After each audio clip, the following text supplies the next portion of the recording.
안녕하세요. 나수지 기자입니다.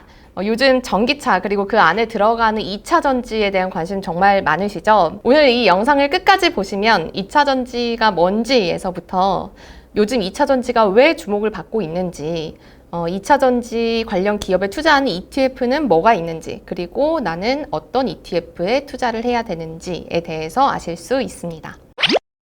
먼저 2차 전지가 뭔지부터 알아볼게요. 2차 전지가 있으면 1차 전지도 있냐? 있습니다. 1차 전지는 쓰고 버리는 전지, 충전이 안 되는 전지, 보통 가정에서 쓰는 건전지가 1차 전지의 대표적인 예라고 할 수 있겠죠. 그러면 2차 전지는 뭐냐? 2차 전지는 반복해서 충전을 해서 사용할 수 있는 게 특징입니다. 대신 전기를 그 배터리 안에서 생산을 해낼 수는 없고요. 배터리니까 전기 에너지를 화학 에너지로 바꿔서 저장만 할 수가 있습니다. 여기 제가 2차 전지의 원리를 표현한 그림을 가지고 왔는데요. 한번 같이 보실게요. 간단하게 설명드리면 이온이 양극과 음극 사이를 왔다 갔다 하면서 전자의 흐름, 즉 전류를 발생시킵니다. 이 이온이 움직일 수 있게 역할을 하는 게 전해질이고요. 양극과 음극은 배터리 안에서 만나면 안 되잖아요. 그러니까 그 사이를 막아주되 이온은 움직일 수 있도록 해주는 게 지금 보시는 분리막입니다. 정말 많은 연구자들이 그렇다면 가장 효율적인 배터리 소재는 뭘까에 대해서 연구를 해왔고 지금도 하고 있는데요. 아직까지 찾은 답은 리튬이온 전지입니다. 배터리 크기를 작게 만들 수 있으면서도 또 비교적 흔히 주변에서 찾을 수 있는 물질이어서 값도 쌉니다. 그래서 지금 2차 전지 시장에서는 리튬이온 전지가 대표주자로 자리매김하고 있는데요. 우리가 쓰는 핸드폰, 노트북, 태블릿, 그리고 테슬라가 만드는 전기차에도 이 리튬 이온 전지가 들어가서 사용이 되고 있습니다. 여기서 한 가지 더 최근의 뉴스를 얹어드리면 이 이온을 왔다 갔다 할 수 있는 게 전해질이라고 했잖아요. 이 전해질이 지금은 액체인데 이거를 반고체나 고체 상태로 만드는 게 배터리 업체들이 가장 원하는 연구개발 목표예요. 이 기사에서도 나오지만 전해질을 고체로 만들면 뭐가 좋냐? 전해질이 액체일 때보다 일단 배터리의 부피가 줄겠죠. 그리고 충격에도 더 강하기 때문에 훨씬 더 안정성이 높은 배터리를 생산할 수 있다고 말씀드릴 수 있습니다. 그래서 보시면 삼성, LG, 보쉬, 우리가 아는 다이슨 할 거 없이 이 배터리 시장에 뛰어든 글로벌 기업들의 다음 목표는 전고체 배터리를 만들자라는 거고, 근데 다만 아직은 기술 수준이 부족하기 때문에 상용화되기는 좀 시간이 걸릴 것 같다 라고 다들 보고 있습니다. 하지만 이 기술을 먼저 확보하는 기업이 이 시장의 게임 체인저가 될 수 있을 거라고 보는 사람들이 많아요. 그래서 이 기업들의 전고체 배터리 기술의 개발 정도에 따라서 앞으로 기업 주가도 큰 영향을 받을 거라고 예상할 수 있습니다. 다시 용어 설명으로 들어가서 아까 2차 전지까지 설명드렸잖아요. 그러면 3차 전지도 있냐? 3차 전지도 있습니다. 앞서서 2차 전지는 전기를 저장만 할 수 있다라고 말씀을 드렸잖아요. 3차 전지는 밖에서 연료를 주입하면 이 안에서 전기를 만들어낼 수 있는 게 3차 전지예요. 3차 전지라는 말이 조금 낯설으시다면 저희가 보통 얘기하는 수소 연료 전지, 이 연료 전지가 3차 전지의 대표적인 사례입니다. 3차 연료 전지의 원리도 간단하게 살펴볼게요. 얘는 오히려 이해하시기가 더 쉬워요. 고등학교 때 물에다가 전기를 집어넣으면 이게 산소와 수소로 분해가 되는 걸 우리가 실험을 해봤잖아요. 그거를 반대로 하는 거예요. 그러니까 원래 물에서 전기를 넣으면 수소, 산소가 나왔는데 수소를 집어넣어서 산소랑 반응을 시키면 그러면 전기랑 물이 나오겠죠. 그래서 수소 연료를 집어넣어주면 여기서 전기가 생산되는 게 이 그림에서 보시다시피 연료전지의 원리라고 말씀드릴 수 있습니다.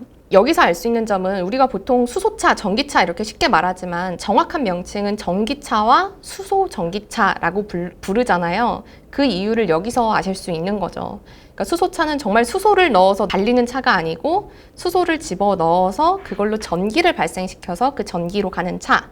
이게 우리가 보통 얘기하는 수소차. 그래서 정확한 명칭으로 얘기를 하면 수소 전기차다. 이렇게 이해하시면 될 것 같습니다. 이 3차 전지, 즉 수소 연료 전지가 쓰인 수소차는 전기차에 비해서 정말 장점이 많아요.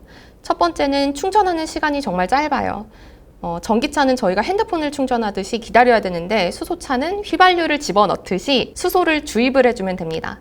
그래서 보통 전기차는 급속 충전에도 한 최소 15에서 30분, 완속 충전하면 8시간에서 12시간 정도 걸리는데 수소 전기차는 기름을 넣듯 하니까 5분이면 충전을 할 수가 있다고 하네요. 그런데 치명적인 단점이 있죠. 비싸다는 겁니다. 수소 연료 전지는 촉매로 백금을 이용을 해요. 근데 백금 듣기만 해도 비싸다는 느낌이 오지 않으시나요? 저희 귀금속으로도 백금 잘 못 쓰니까요. 그래서 이런 기사들도 나왔어요. 보시면 백금이 빠질수록 수소차가 싱싱 달린다.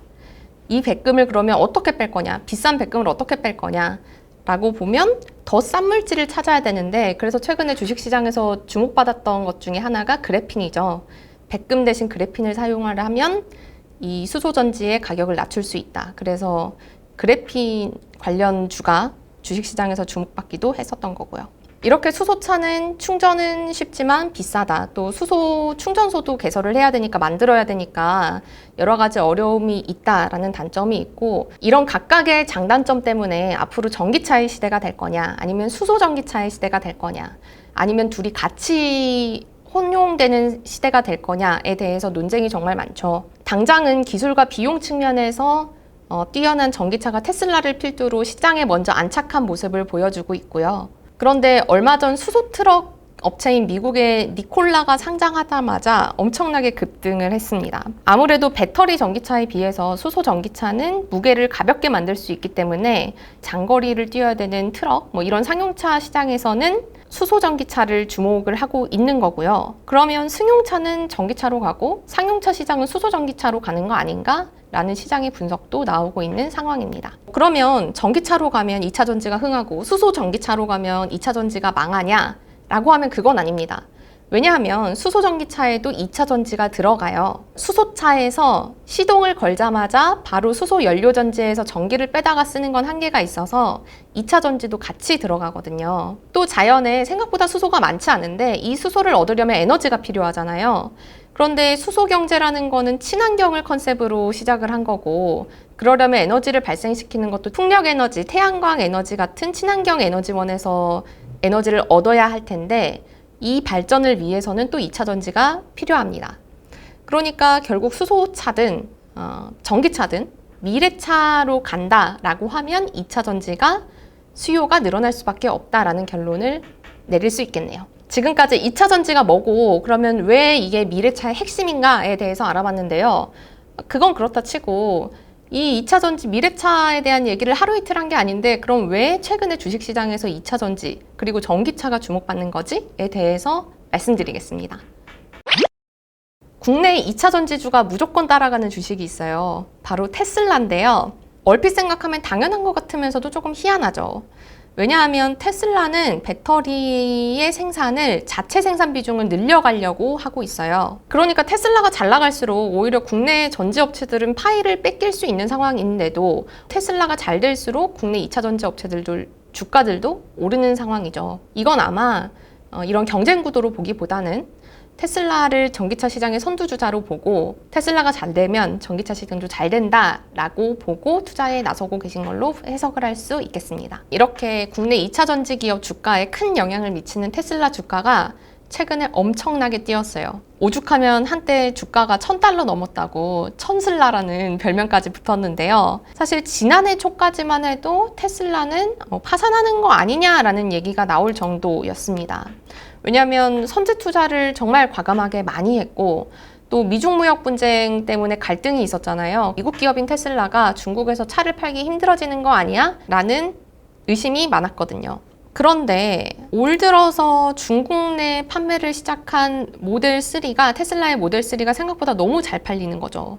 이 보고서 제가 가지고 온 거 한번 같이 보실게요. 중국에서 제조된 테슬라 모델 3 판매량은 5월에 11,095대로 최대치를 기록했다라고 하고요. 6월 판매량은 앞으로 더 빠르게 성장할 거다라고 시장에서는 보고 있는 거죠. 이렇게 중국에서 숫자가 찍히니까 테슬라가 그러면 지금 유럽이랑 미국 시장은 확실하게 먹었는데 이제 중국에서도 기존 자동차 메이커를 위협할 만큼 성장하는 거 아니야? 라는 생각을 시장 참여자들이 하게 됐고, 그러면서 테슬라 주가가 엄청나게 뛰었습니다. 환경 규제가 강해질 거다라는 것도 전기차 시장을 주식시장에서 주목하는 이유 중에 하나예요. 여기서 보시면 유럽 주요국들이 지금 전기차에 대한 정책적인 지원을 쭉 늘려가고 있는 상황입니다. 한국에서도 얼마 전에 총선에서 더불어민주당이 압승을 거뒀죠. 더민당의 대표 공약 중에 하나는 탄소 제로 사회입니다. 이 공약에는 미래차와 거기에 연결된 산업들, 즉 대표적으로 2차 전지가 있겠죠. 이런 산업들을 육성시키겠다라는 것도 더민당의 공약에 포함되어 있습니다. 지금까지는 2차 전지가 그러면 왜 주식시장에서 주목받느냐를 봤는데요. 2차 전지가 미래에 성장할 것 같은 산업이라는 거에는 일단 오케이. 그러면 나는 왜 2차 전지를 개별 기업 투자하지 않고 ETF에 투자해야 되지? 라는 의문도 드실 수 있을 것 같습니다. 여기서부터는 정말 제 개인적인 생각입니다. 저는 이렇게 미래 성장성을 보고 투자하는 산업일수록 ETF를 활용하는 게 좀 마음이 편하지 않나 라는 생각을 해요. 왜냐하면 과거 반도체의 사례를 한번 볼게요. 1980년대 삼성전자가 메모리 반도체에 처음 진입할 때를 한번 생각을 해보겠습니다. 그때 당시 반도체는 이제 산업의 쌀이라고 해서 앞으로 성장할 거다라는 데는 누구나 다 동의를 하는 상황이었죠. 그 당시 메모리 반도체 업체들은 한 20개 정도가 경쟁을 하고 있는 상황이었고요. 제가 가져온 이 기사는 국내 반도체 기업 변천사를 정리한 기사인데요. 여기를 보시면 1990년대부터 반도체 기업들이 경쟁적인 투자로 치킨 게임을 벌이면서 수많은 기업들이 합종 연행하고 또 어떤 기업들은 역사의 뒤편으로 사라졌다라는 것을 보실 수가 있어요. 그 길고 긴 치킨 게임의 결과로 지금 남은 곳들이 삼성전자, 하이닉스, 마이크론 이런 것들이 남아서 4차 산업혁명의 수혜를 오롯이 누리고 있는 거잖아요. 그런데 1980년대에 삼성전자, SK하이닉스, 마이크론이 남을 거라고 예상한 사람이 얼마나 있었을까요? 그리고 기사에서도 보시듯이 독일 지멘스에서 디램 부분만 떼서 만든 키몬다, 여기가 2006년까지만 해도 세계 2위였는데 3년 뒤에 파산할 거라고 생각한 사람은 또 얼마나 있었을까? 2차 전지 시장에서도 사실은 비슷한 일이 벌어지지 않으리라는 보장이 없죠. 이미 2차 전지 시장에서도 치킨 게임은 시작되는 양상입니다. 여기 기사 보시면 2차 전지 업체들 앞다퉈서 투자를 엄청나게 늘리고 있죠. 이 중에서 5년, 10년 뒤에도 살아남을 기업들 어떤 게 있다고 누가 확신하게 꼽을 수가 있을까요? 내가 투자한 기업이 치킨 게임의 승자가 되면 정말 더할 나위 없이 좋겠지만 만약에 내가 투자한 기업이 경쟁에서 뒤처진다라고 하면 정말 땅을 치고 후회할 일이죠. 이럴 때는 내가 이 많은 기업들 중에 치킨 게임의 승자만 콕 집어서 투자를 하겠다라고 생각하시는 것도 물론 일리가 있지만 그럴 자신이 없으시다면 다양한 기업에 분산 투자를 해서 1등 기업보다는 수익을 많이 못 내겠지만 시장 전체 수익률만큼은 내가 가져간다라는 마음으로 ETF에 투자해 보시는 것도 좋은 대안이 될 수 있을 것 같아요. 그래서 저희는 이렇게 2차 전지가 좋다는 것만 알면 안 되고 실제로 투자를 해야겠죠. 2차 전지에 투자하고 싶은데 국내외 2차 전지 ETF는 뭐가 있고 그러면 나는 어떤 ETF에 투자해야 되는지에 대해서 알아보겠습니다. 먼저 미국부터 살펴볼게요. 미국에 상장한 2차 전지 관련 ETF는 크게 두 가지를 볼 수가 있습니다. 하나는 LIT고요. 하나는 BATT인데요. 먼저 성과부터 같이 볼게요. 보시면 이건 연초 대비 수익률을 그려놓은 그래프인데 LIT는 S&P 500과 비교해서 웃도는 성과를 냈지만 보시면 보라색 선인 BATT는 밑도는 성과를 냈죠. 왜 이렇게 됐는지 한번 살펴보겠습니다. 글로벌엑스의 LIT는 미국에 상장한 ETF 중에서도 테슬라 비중이 가장 높은 ETF예요. 그래서 테슬라가 급등하면서 주가가 정말 많이 뛰었죠. 이 ETF는 2차 전지 원료 업체의 자산의 절반을 투자하고요. 나머지는 자동차 생산하고 부품 업체, 그 다음에 자동차 배터리 제조 업체에 투자를 합니다. 2차 전지 생산 기업인 삼성 SDI, 파나소닉, 리벤트 들어있는 거 보실 수 있고요. 원료 생산 업체인 엘버마, SQM, 그리고 자동차를 생산하는 테슬라, 비아디 등이 포트폴리오 상위에 들어가 있습니다. 그러니까 이 ETF는 2차 전지 시장뿐만 아니라 전기차 시장 전반에 대해서 투자하는 ETF라고 설명을 드릴 수가 있고요. 그러면 어떤 분들이 투자하면 좋을까? 테슬라는 투자하고 싶지만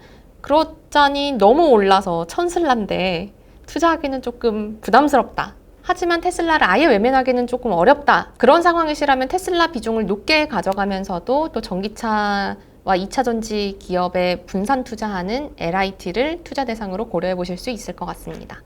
이에 비해서 BATT는 2차 전지를 만드는 데 필요한 광물 업체에 집중한 ETF예요. 2차 전지 원료 업체에 대한 비중이 94%를 차지합니다. 특히 2차 전지에 필요한 리튬, 니켈, 팔라듐 이런 걸 채굴하고 가공하는 업체가 대부분이죠. 그런데 코로나로 광산업체가 조업을 중단하는 일이 굉장히 잦았잖아요. 그러다 보니까 이 ETF는 최근 성과가 그렇게 좋지는 못했어요. 하지만 이 시점을 역발상으로 투자해 보실 수 있는 분들도 계시겠죠. 예를 들어 코로나 때문에 광산 채굴이 지금은 중단이 돼서 올해는 실적이 안 좋겠지만 이게 나중에도 이어질까? 그러니까 이 기업들이 지금이 저평가됐다고 생각하고 역발상으로 투자하실 수 있는 분들은 BATT에 들어가시면 될 것 같습니다. 이제 국내도 한번 살펴볼게요. 국내에 상장한 2차 전지 관련 ETF는 크게 두 가지입니다. 타이거의 2차 전지 테마가 있고요. 코덱스의 2차 전지 산업이 있습니다. 두 상품을 보시면 수익률이 타이거가 앞서 있다는 것을 보실 수 있는데요. 이 비밀도 역시 구성 종목에서 찾아보겠습니다. 보시면 타이거는 종목이 대체로 고르게 분산이 되어 있어요. 대신에 그만큼 코스닥 종목도 많이 들어가 있죠. 그래서 변동성이 클 수는 있을 것 같습니다. 코덱스를 보시면 코덱스는 2차 전지 생산 기업들, 그러니까 국내 배터리 생산 3사인 삼성 SDI, LG화학, SK이노베이션 이 세 종목에 집중 투자하고 있다는 걸 보실 수가 있어요. 이 세 종목을 합치면 비중이 한 절반 정도 지금 되네요. 이런 대형주 비중이 높기 때문에 아무래도 안정적일 거다라고 생각을 해볼 수가 있겠고요. 하지만 코스닥 시장에서 배터리 소재 업체들이나 장비 업체들의 주가가 엄청나게 뛸 때 이때는 시장 수익률만큼을 따라가지는 못할 거다라고 예상을 해볼 수가 있겠죠. 지금까지 수익률 차이가 난 것도 아마 이런 이유 때문이라고 판단을 합니다. 변동성이 크더라도 좀 높은 수익률을 얻고 싶다라는 분들은 타이거를 선택하시면 될 것 같고요. 조금 더 안정적으로 투자하고 싶다. 혹은 배터리 제조업체들에 집중해서 투자하고 싶다라고 생각하시는 분이라면 삼성 운용 상품을 선택해 보실 수 있을 것 같습니다. 나는 장단점을 참 고르기도 어렵다라고 생각하시는 분들은 이 두 상품을 반반씩 매수하시는 것도 방법이 될 것 같습니다. 거래량을 보시면 타이거가 더 많고요. 수수료는 삼성운용이 한 0.05% 정도 더 싸다는 점도 한번 체크해 보시면 좋겠네요. 지금까지 저는 2차 전지에 투자하는 가장 쉬운 방법에 대해서 설명을 해드렸는데요. 도움이 좀 되셨나요? 좋아요와 구독, 댓글과 알람 설정은 저희 팀에서 영상을 제작하는 데 아주 큰 힘이 됩니다. 저는 다음에도 더 재밌는 그리고 유익한 ETF 관련 이야기로 찾아오겠습니다. 감사합니다.